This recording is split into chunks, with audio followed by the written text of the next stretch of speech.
header, and let's see what the baseline runs are.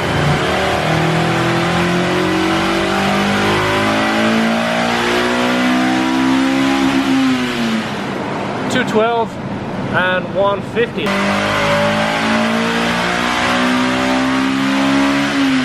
217, 153. Let's look at our last run, do a before and after. So I can see right there, and of course by letting it rev a little bit further. So every car is different. Our S2000 is always dynoed kind of low. I think the higher mileage ones, when they loosen up, they seem to make a little bit more power. So it's good to get a baseline with the car that you're working on, and then you know if you're actually making power. You can't just use like a blanket number that everybody else makes. The turbo kit based around an OEM Plus build. Factory airbox, even the blow valve ran back into the airbox. G25 660 turbo, very quick spooling turbo, very compact. So we're building an OEM Plus NA package. OEM clutch, OEM flywheel, a specially tuned LHT header, 440 stage 2 putty mod diff. And then the titanium exhaust is not only to reduce weight, it's about a third of the weight. It's to have a little bit more sound. We want some engaging sound. And then to round it off with our cool airbox just for more sustained power.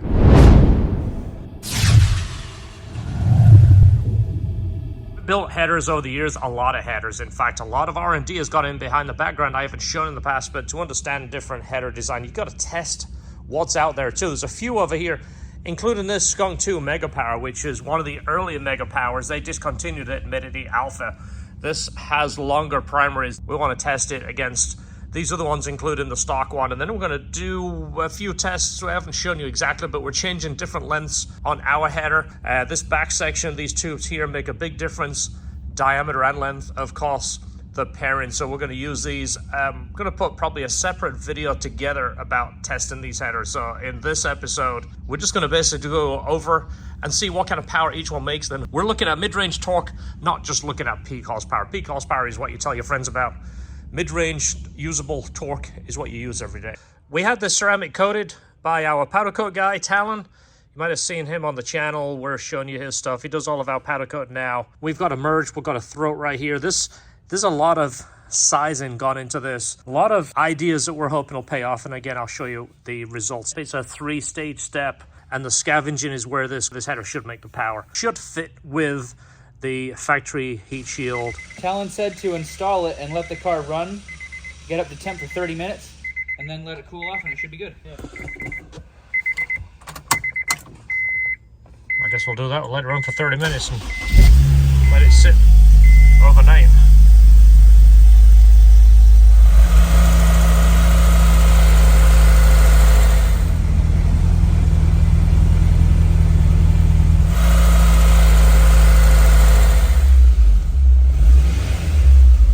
So we get the exhaust running. We find it's got a resonance tone low down in the RPMs. It's not where it usually is, but it's like a deep drone. Right there, 1900.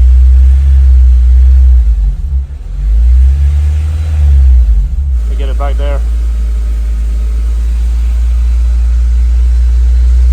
Right there. 1900 is the loudest. It's at a frequency of 90. Right there. But the cat was even low. The cat was only like 145 degrees. So I don't know if we should warm this up more, like on the dyno, and do this again before we figure it out, because we need to know the speed of sound at that temperature to make it 100%. So speed of sound in milliseconds versus air temp, and it changes quite a bit. Sweet spot is like a bass speaker in here, and it's right at 19. Under that, there's nothing. Over that, if you go there, there's nothing. Okay, you bring it there.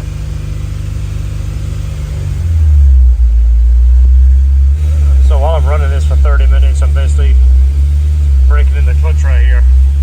This is something we've done for years and years so that we can essentially tune a car after putting in a new clutch. There's an Australian channel we watched, and they based it on something like 2,500 clutch presses to break in a clutch. So it's kind of interesting that we did this so long ago, and now it's so much more common that people are doing it. If you're enjoying the video, if you are, do me a favor, hit the subscribe button and click the bell. It'll let you know that we upload another video. And in the meantime, check out the LHT store. We have some new merch in there. We have the hoodies, we have the long sleeve shirts. We're going to have some short sleeve shirts coming for spring. And of course, all the little odds and ends that we have in the store all year round. So check it out, lhtperformance.com, and help support this video. Now we've got the S2000 pretty much put together. I'm going to drive it this weekend and put a little bit of miles on the diff as well as the clutch. We did a little bit of preliminary braking as we showed you, but it needs a little bit more. Plus, I get a little bit of feel from it. I haven't been driving it for a couple of months. It's been kind of sitting on the back burner, so I'm kind of excited to drive it this weekend. All right, it's Saturday. I am supposed to be doing Christmas stuff right now, but I snuck out of the house to drive the S2000. I'm putting some miles on the clutch. I'm making sure the exhaust is happy. I want to do some data logging. I want to play with the airbox. I want to basically stick something in the hole of that airbox so it eliminates the air coming into it, and then let it open and see like the difference of temperature into the box versus into the engine, just to see exactly what it's doing. I know I've got a convertible here. I've got my Honda hat on, OG t-shirt. So let's get this thing hooked up and I'll show you the results.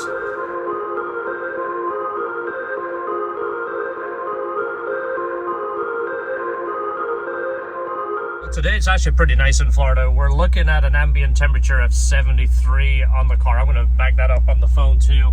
These are the numbers we're going to look at right here. That's the water temperature. That isn't really going to change that much, but the IAT intake air temperature, that's one we're going to look at. Right now the hood is open and the lid is on. I'm going to go ahead and close the hood and go drive. I'm going to try and stay in the same area of driving, just in case there's a difference in wind direction, that kind of thing. Right now, the only place it's getting air is this right here. And Honda do a pretty good job. This does somewhat channel down here, and there is air from here. You can buy snorkels that go down here, and they definitely do help. I'm seeing intake temps of 117. I've done 2 back-to-back runs on this road just in case there is a headwind and it's changing the data. But I'll do 2 more runs and get an average, do a little bit of data logging and see what we get. Then we'll remove the tape and do the same runs. All right, that's pretty much it. Is 117 is about the average, is what we're seeing consistently. There's one thing I'm curious about, is how much this scoops off the ground. I'm willing to bet after some runs, I'll be looking at this box and finding all kinds of animals and stuff in here, dead flies and leaves. So I might end up putting some mesh around that, just so we don't get bugs in there. All right, let's see what we get. I'm gonna go do the same road right here. I'll do 4 runs back to back, try and keep the speed. Let me get up to about 50, and we'll just see if there's actually any intake temp differences. Hopefully we're going to see some drop. It's dropping already. It's at 111. It's not really a massive drop, but it's definitely doing something. Right now 104 is what we're looking at. This is at the end of this first run. I'm going to turn around and go the opposite way now.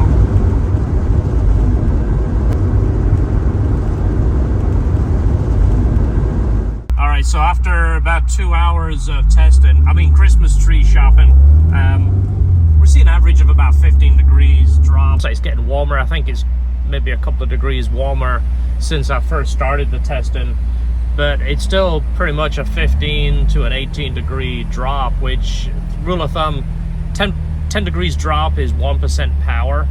So on a 200 horsepower motor, you know, we're picking up a little bit. It's already a very good airbox. I've shown that back-to-back tests. I'm going to get on the interstate here. I'm not going to go balls out because I'm still braking in the clutch. I'm just going to show you what the RPM difference is with the 444 putty mod diff. I'll see if I can drive and shift and film at the same time. Ready? So we're in 3rd gear. So let me get it straight. 3rd, let's run it out to about 6. 4th. 5th. Let's go to 70. Let's just progress up to about the speed limit. So in the CRX at 80, I'm doing like 4,500. So I could definitely take this to the Dragon and run 80 the whole way, not a problem at all. It's actually aspirated. I really haven't seen any power from an exhaust. Superchargers, the exhaust does very well. It isn't until you get to upper 300s that I've really seen any gains from an exhaust. If you tune a car and it's making 380, you put the best exhaust you can find on there and it'll pick up, 4 horsepower.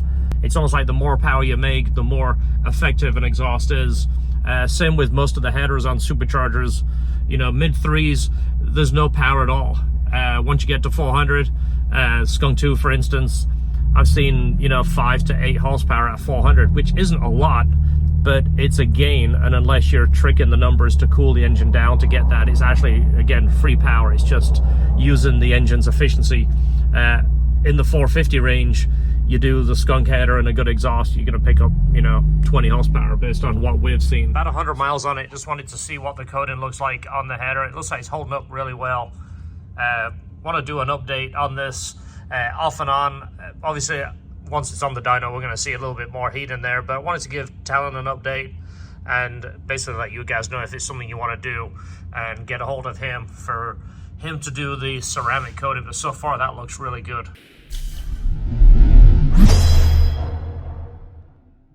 Taking a quick drive on the S2000. Beautiful day today. Sun hasn't actually come up yet. We're meeting Jeff at the shop. We're going to go for a little drive around just for no reason other than to enjoy your cars. I tell a lie, there's the sun. And then we're going to stop off at breakfast. I got my little buddy with me, Sebastian. He's always down for a quick ride around.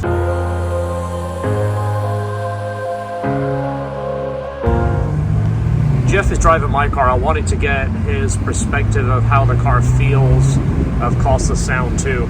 It serves as two purposes. I can actually hear what the car sounds like on the outside. It's actually pretty quiet. We get a few clips right here, but we pretty much spent a full morning driving around, driving each other's cars.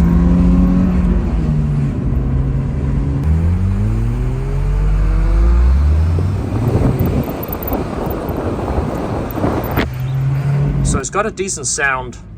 His is a bone stock 05 S2000. So interested to get a different power feel from the two different cars. So I can say I'm happy with the exhaust. It's actually a better sound and exhaust than I thought it was going to be. Now that little drone area, when I'm talking about it, it's at 1900 RPMs. It doesn't sound like a big deal, but you're passed through 1900 RPMs all the time. Obviously, fast idle is 16 to 1900, so you get it there. And then as you take off nice and easy, you pass through that. It's just the deepest tone. And I think we're kind of lucky because it's in a short period. It's by 1800, there's nothing. By 2000, it's gone. So it's a short spot where it's just a deep drone. So once we tune that out, this will be a fantastic exhaust. It's something I will offer. It bugs the hell out of me, that area. Some people will say, hey, well, it's only 1900, don't worry about it. It bugs me, and we've got to fix this. So the resonator is similar to what we put on it right here, which is what the factory Honda has. It has a branch off. Well, to build a Helmholtz resonator, you're essentially going to make this into like a little canister, and it's all about tuning that canister.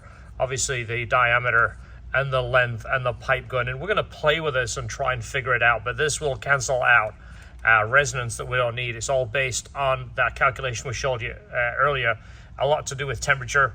Affects the speed of sound. Consisted simply of 6 hydrocoptic Marsal vanes, so fitted to the ambifacient lunar wane shaft that side fumbling was effectively prevented. So we're going to get onto header testing, but the exhaust is, I would say, it's 95%. And if you've watched any of my channel, if you know anything about LHT, we are not the open header kind of company. We're more mature Honda people just because we've been in the game for so long. And if you're honest with yourself, if you daily drive your car, or if you're just using nicer cars, having that really deep tone that sounds like an earthquake in the back of the car, it's just not really acceptable anymore. This one is really, really good. The reason I say it's upper 90% is because the only drone is low down. It's right at 1900 RPM, which is bizarre. Most of the time with that drone, it's in the cruising RPM. You know, 4,000 to 5,000 RPMs. This is at 1900, then it's gone. So we're gonna do some more work on that. We're gonna do some tuning, play with some Helmholtz resonators, different sizes, different diameters, and see if we can eliminate that. Once we have that, this exhaust is fantastic. It's one of the better ones that we've been involved in. It isn't something we're gonna produce because we just don't have the facility to have people sitting at benches welding up exhausts all day long. That's not what we're about. Unfortunately, I just can't do that. But if it's something you want to send the car to us, we'll be happy to custom build it to your car and make it absolutely perfect. That's the only way we can do it, but we are pretty passionate about what we do and what we build. We're just not in the game for building little bits and pieces, putting them in boxes and shipping them out. We just don't have the setup.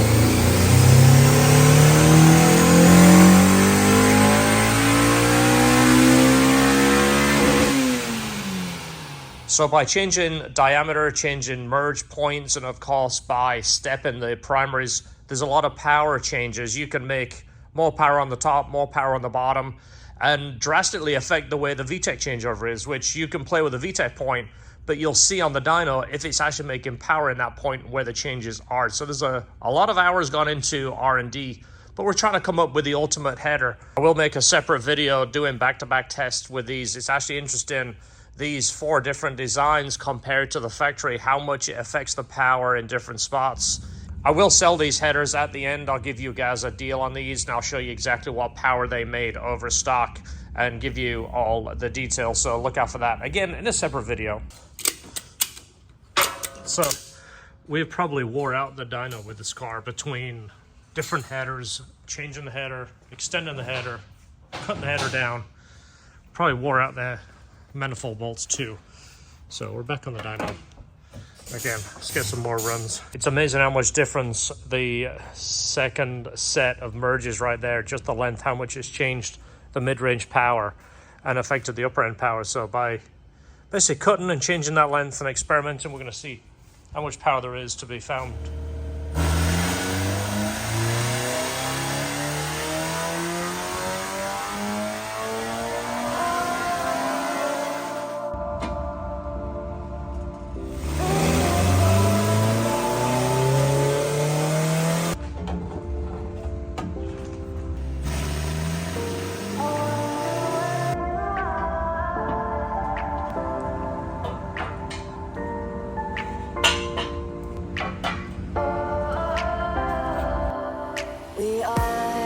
We are dreaming in the dark. We are nothing more than dust.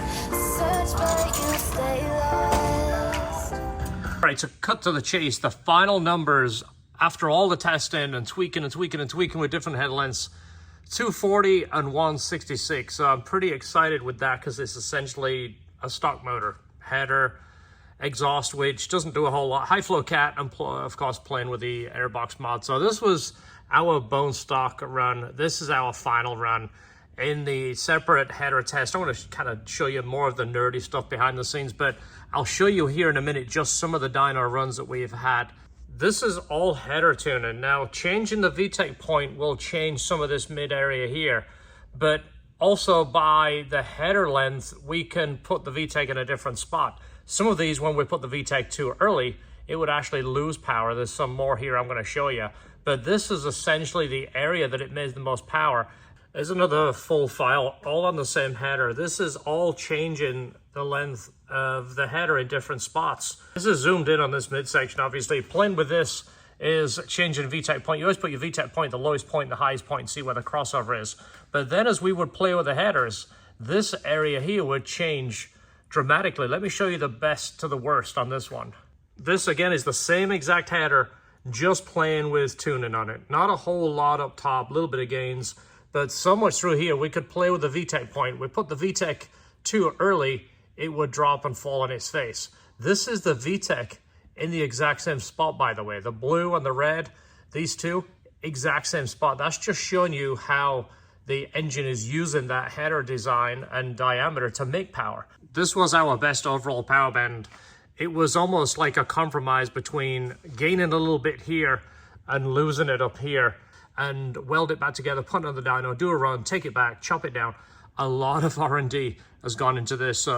We're happy with the gains, and again, this is just based on our car. There's a couple of cars we've worked on which are higher horsepower cars than ours that I think would benefit from even better gains. Like I said it earlier, I don't think ours is a really, really high horsepower car.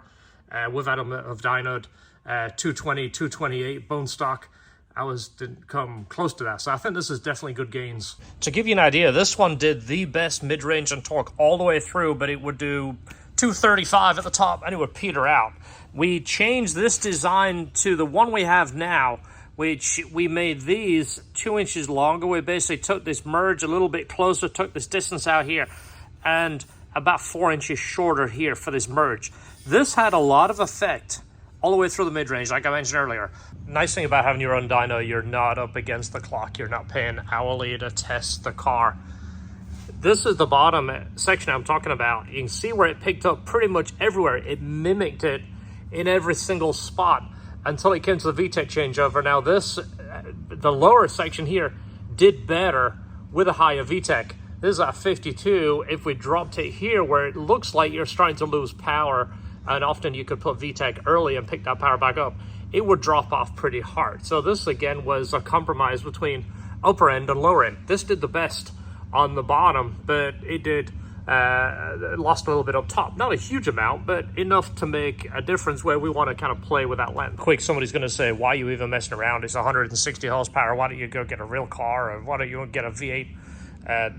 This one makes 850 foot-pounds. We'll talk about that one on a different video. But right now, let's get back to our Honda S2000, which we're trying to make the best power overall and make the best overall package without sacrificing. With the intake and the exhaust stock header, this was the best I could get out of it, playing with the tuning, playing with the VTEC changeover. And we always ended up with this slight dip through here. We would make some decent torque right off the bat, but would always end up with this spot. Didn't matter what I did with the VTEC.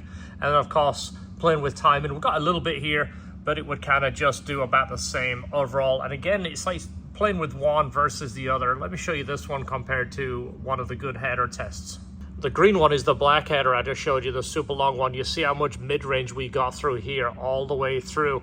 Up top, didn't make a whole lot of gains. I mean, it's about 6 horsepower up top, not a lot, but this is where the tuning comes in. Playing with small increments, chasing 1 horsepower at a time is where you make gains, and part of tuning is trying to find out where the power increase is. For you guys that like to nerd out with me and look at tons and tons of data and horsepower back to back, I'm going to do a separate video on all the headers and cutting and playing with the design. This is a perfect example. I see it pretty much petered out at the top, but the amount of mid-range which we've got from the header, and then of course playing with the tune on the header. Some headers will take a little bit more time and some won't. Air fuel isn't really affecting them that much. Once you got the air fuel in check, there isn't really any power with air fuel. Timing is obviously making a difference, and we're only talking a couple of degrees either way, but the amount of scavenging that we're getting from this mid-range is massive. This is a whole bunch of power right here, and it's right from the get-go, right from 2200 RPMs all the way up, and we're peaking 10 foot-pounds more, which isn't a ton, but when you're dealing with a small amount, it's all in the tuning. It's amazing how much we have learned from playing with headers. Keep in mind, we're doing this with a cat too, so when we change this section here, when we keep cutting these down, we're actually changing this here, keeping the cat in the same spot. But this has been our difference. Our last header had the 2 collector right here, and that's the one that made a little bit more mid-range, but it cost the top power. So this is by changing this length here. I'm still going to play with this for the helm hose. It has the drone at 1900 RPMs, which isn't huge, but it's just to a point where when you build something that you're really happy with, well, then it becomes the part that isn't exactly perfect becomes more of an issue, and that's the issue to me, is 1900 RPMs. Next part of the video, I'm going to get some more drivability with this and get some impressions. I'm going to get a couple of my friends to drive this, and now this third final design on the header, now we can get it coated. We've even welded some standoffs so we can put the heat shield back on. But factory airbox with the airbox mod, with our cold air addition. Like I mentioned, I don't know if that's going to be for everybody, because I am afraid of driving into water. This is kind of a bit of a trailer queen, you know. I just drive on sunny days, so I'm not as concerned about it, but it's just something to think about. But hopefully you're enjoying the video. Hopefully you're getting some ideas. It's been a long journey, but this is one of the better off-the-shelf headers. This is one of the early Skunk 2s that discontinued it. This one has the really long primaries here before it comes into the first set of collectors, and the last collector right there. By changing the diameter, as you help build velocity and keep the speed and exhaust. So these are 2 cheaper headers right here, but these did pretty good up top because they got massive primaries, but they lost a whole bunch of power in the middle. In fact, they lost, there was worse than the factory, but they made more up top.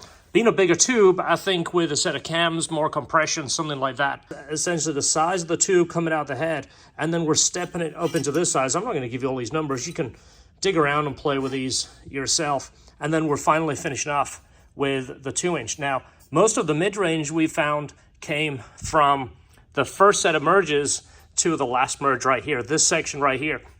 We're bringing our primaries down to here in a 2-step design, and then from here, it's going past where the factory cat would be to join them into the single. Guys, to give you an idea, this has been going on for about 3 months behind the scenes. I can do this only on nights and weekends and between jobs. Jobs always come first, so I don't put my car or my testing before customers. We do everything by schedule. We only work on one car at a time. I don't like to have the parking lot full of cars sitting there waiting to be worked on. That makes no sense to me. I only want one car in the shop. If there is another car scheduled, it comes after that car leaves. There's no sense in me having your car. It's better sitting in your garage than mine. But in the meantime, don't forget, hit the subscribe if you like what you see, and hopefully you're learning. I'm learning a lot. I've been doing this for 25 years and I still learn every day, and I still really appreciate having the ability to do this. Next video, we are going to do the drive-in, the testing. I'm going to test it against 2 of my friends' S2000s. We're not drag racing, but we are going to do acceleration runs. Probably pick a gear. Maybe we'll do a second gear from 1500 RPMs to redline, and then to get a comparison of how much kind of torque it will generate, we'll do a 4th gear run. Same thing, maybe at 1500 RPMs, and put the cars side by side and stab it and see actually what the car will do between the gear, the additional power, the additional torque. And it'd be cool to get some data from that, and I'll get my friends to drive it. We'll do back to back. I've already talked to a couple of my friends that are excited about it too. So we'll bring you that on the next episode. Thanks for watching. Don't forget, enjoy your cars, and hopefully you have a good Christmas.